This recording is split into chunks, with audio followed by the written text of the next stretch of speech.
पूरे प्रश्नों को एक बार दोस्तों लगाने का प्रयास जरूर कीजिएगा, ठीक है। और दोस्तों वीडियो को आप लोग लाइक जरूर कर दीजिएगा और शेयर कम से कम व्हाट्सएप टेलीग्राम पे एक दो कीजिएगा।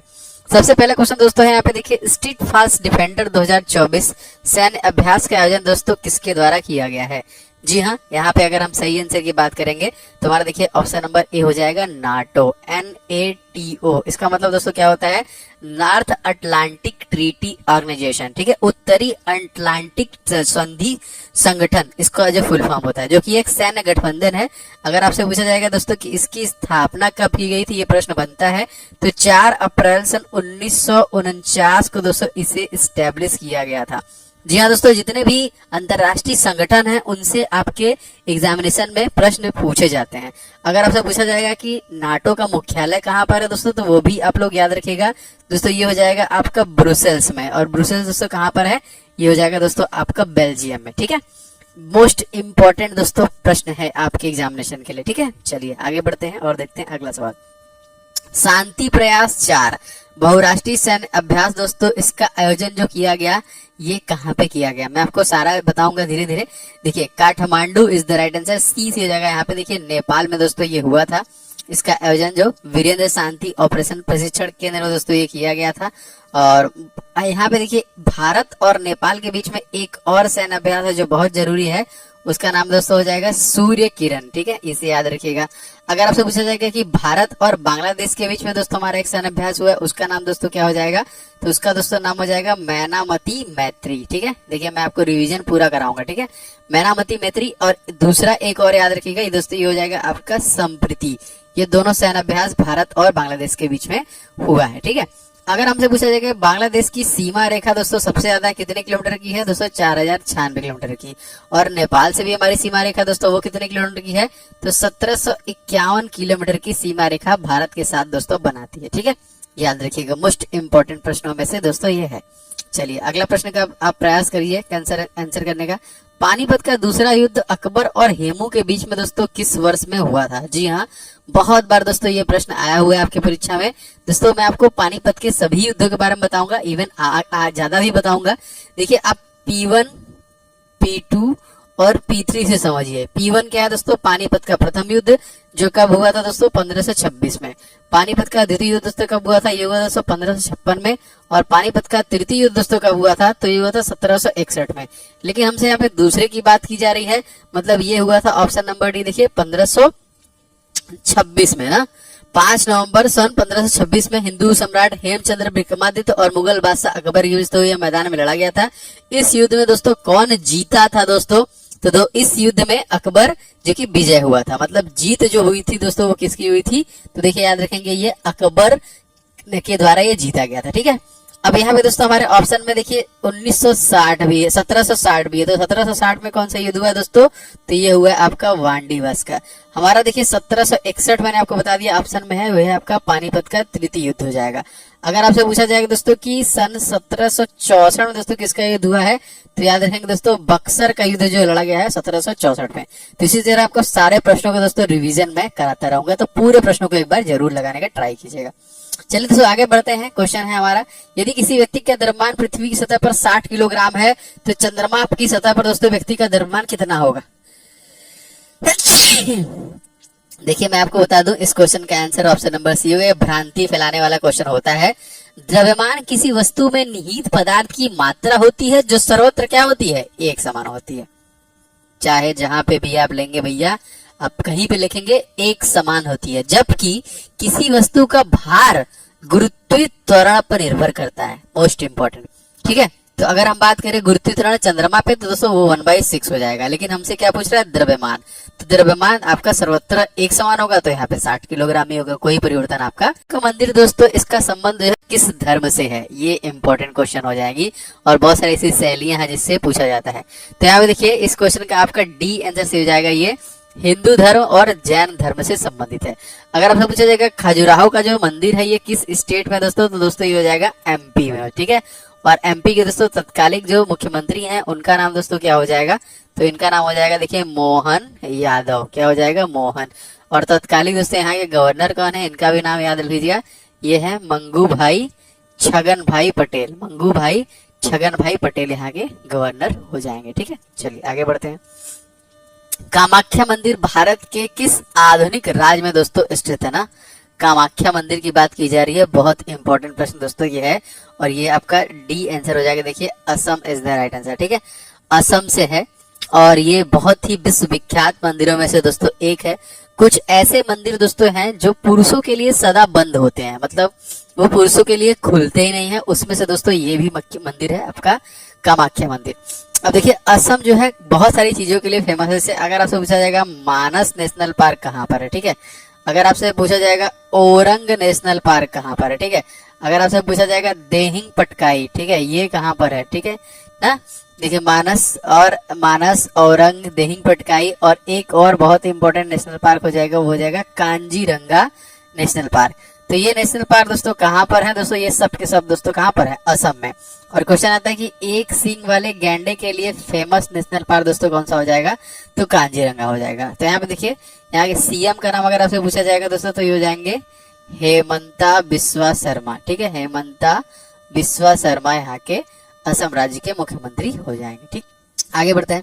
निम्नलिखित में से कौन सा देश संयुक्त राष्ट्र सुरक्षा परिषद में दोस्तों स्थायी सदस्य नहीं है? वाह क्या क्वेश्चन है, और बढ़िया क्वेश्चन भी दोस्तों। इस क्वेश्चन में दोस्तों हो जाएगा आपका जापान। ठीक है, D is the right answer. देखिए हो जाएगा जापान। अगर आपसे पूछा जाएगा कि संयुक्त राष्ट्र सुरक्षा परिषद, इसमें दोस्तों कुल कितने सदस्य हैं? ठीक है, तो यहाँ पे देखिए 5 इसके स्थायी सदस्य हो जाएंगे, ठीक है, और 10 दोस्तों इसके हो जाएंगे अस्थायी सदस्य हो जाएंगे। ये बहुत इंपॉर्टेंट है। अच्छा, ये 5 दोस्तों कौन कौन है अगर मैं आपको बताना चाहूँ तो सबसे पहले दोस्तों हो जाएगा आपका America, United state of America. ठीक है, दूसरे नंबर पे दोस्तों हो जाएगा आपका ब्रिटेन। ठीक है, दूसरे नंबर पे कौन सा हो जाएगा? ये हो जाएगा दोस्तों आपका ब्रिटेन।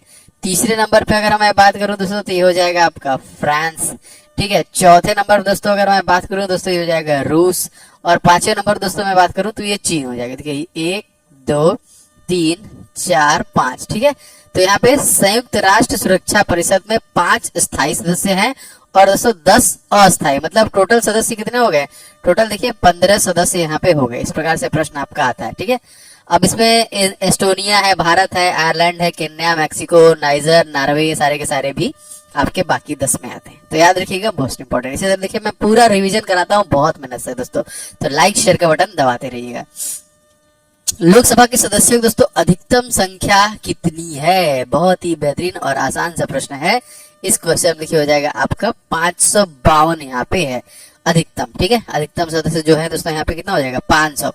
अब दोस्तों यहाँ पे बात की जा रही है लोकसभा, तो यहाँ पे बहुत सारे आर्टिकल आपसे पूछे जाते हैं। जैसे कभी कभी आता है कि लोकसभा के बारे में दोस्तों किस आर्टिकल में बताया गया है, तो आर्टिकल नंबर 81।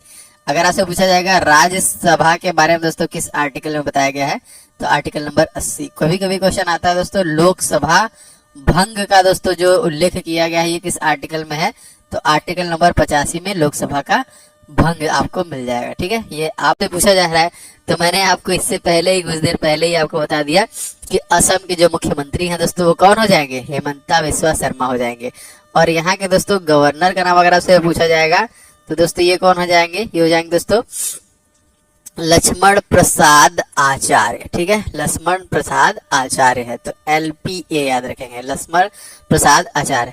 और दोस्तों एकनाथ शिंदे दोस्तों कहाँ के हो जाएंगे? तो ये हो जाएंगे आपके महाराष्ट्र के हो जाएंगे। और महाराष्ट्र के गवर्नर का नाम अगर आपसे पूछा जाएगा तो दोस्तों हो जाएंगे CP राधा कृष्णन हो जाएंगे। ठीक है, प्रेम सिंह तमांग दोस्तों कहाँ के हैं दोस्तों? तो ये हो जाएंगे आपके सिक्किम राज्य के। ठीक है, और पेमा खांडू दोस्तों कहाँ के हैं? तो ये हो जाएंगे अरुणाचल प्रदेश के। ठीक है, अरुणाचल प्रदेश के। तो देखिए सारा मैंने आपको रिवीजन करा दिया। चलिए आगे बढ़ते हैं।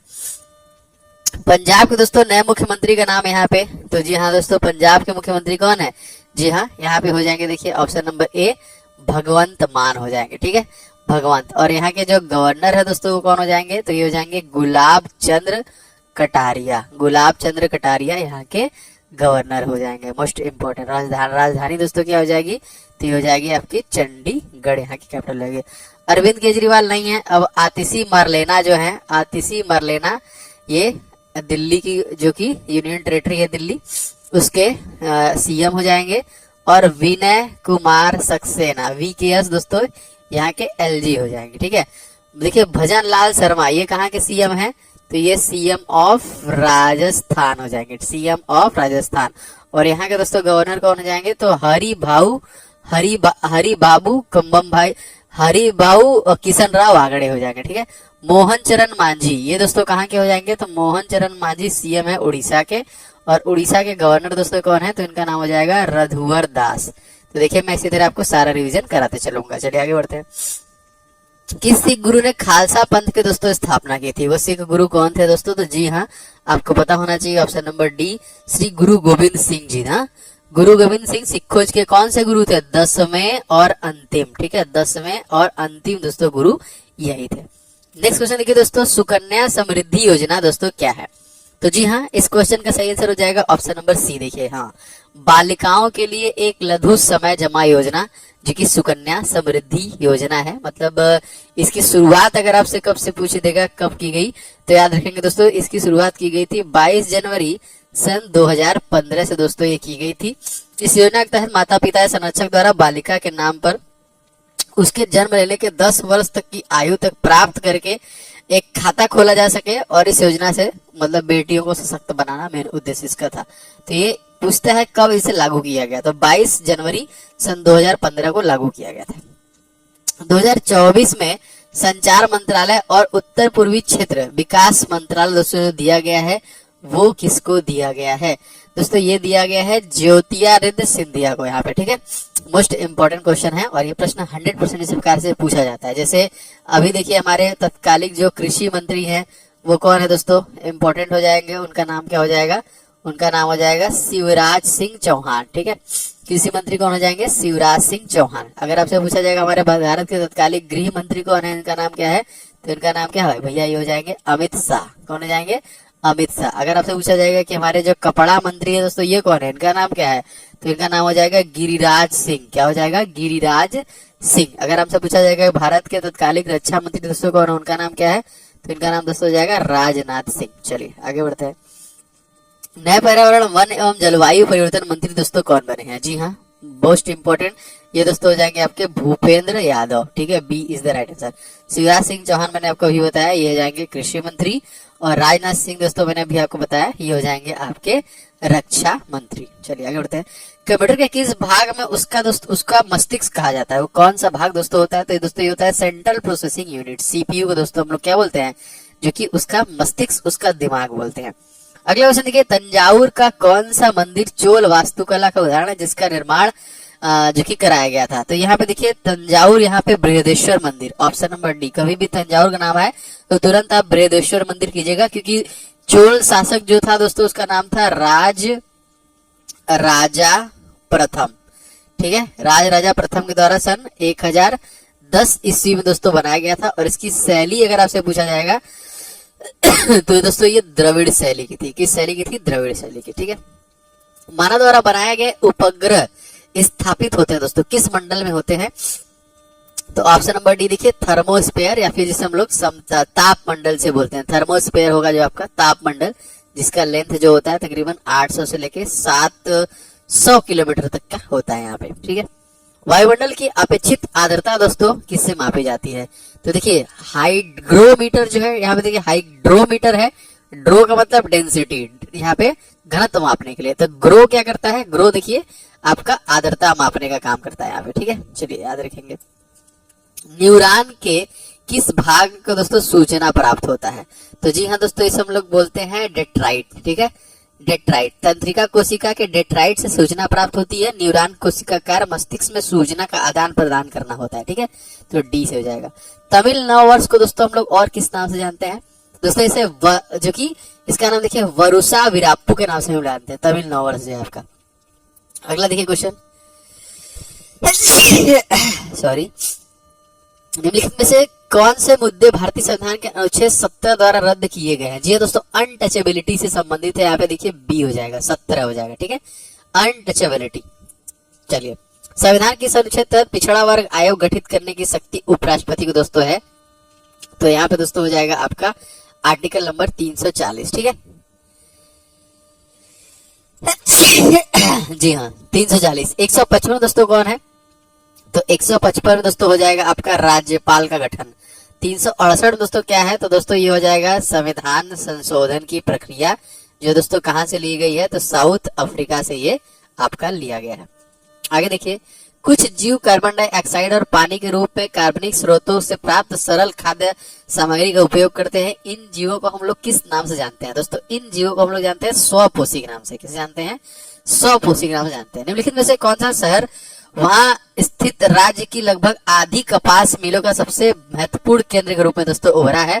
दोस्तों ये हो जाएगा आपका कोयम्बटूर। ए इज द राइट आंसर। ठीक है, तमिलनाडु में कपास मिलों की सबसे बड़ी संख्या अगर कहीं पाई जाती है तो दोस्तों हो जाएगा कोयम्बटूर।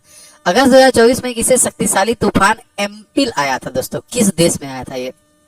तो देखिए एम्पिल जो आया था, यहाँ पे सी देखिए हो जाएगा जापान। मोस्ट इंपॉर्टेंट याद रखेंगे ना, एम्पिल। और जापान की राजधानी दोस्तों क्या हो जाएगी? हो जाएगी आपकी टोक्यो। ठीक है, और तत्कालिक दोस्तों यहाँ पे जो पीएम है दोस्तों वो कौन हो जाएंगे? तो ये हो जाएंगे फूमियो किशिदा यहाँ के हो जाएंगे। ठीक है, और येन जो होगी यहाँ की करेंसी हो जाएगी।